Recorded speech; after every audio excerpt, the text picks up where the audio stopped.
Medina শরীফের মধ্যে জিয়ারত করছি, এক ব্যক্তি আমার পাশে বসা, অনেক সাধারণ মানুষ, অনেক সাধারণ মানুষ, এক নাত পড়ছিল। পড়তে পড়তে ওনাকে আমি এত ডাকাডাকি করি যে আমার কথা শুনে না। আমি তখন বুঝতে পেরেছি উনি একটা হালতের মধ্যে চলে গেছে। সেই ব্যক্তি যখন কিছুক্ষণ পর স্বাভাবিক অবস্থা আসলাম, তাকে জিজ্ঞেস করলাম, অনেক বলার পরে উনি বলছেন আজকে সার্থক। কেন?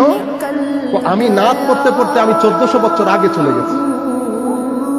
হায় হায়, আমি হুজরায়ে পাকের বাইরে নাত পড়ছিলাম, আমার মনে হচ্ছিল আমার নবী আয়েশা সিদ্দিকাকে বলছেন, আয়েশা বাইরে কে এসেছে একবার দেখো তো। আমি আরো জোরে নাত করছি, অজর দ্বারাই কান্না করছি। আয়েশা সিদ্দিকা রাদিয়াল্লাহু তাআলা আনহা আমার নাম নিয়ে বলছেন অমুক জায়গা থেকে অমুক এসেছে।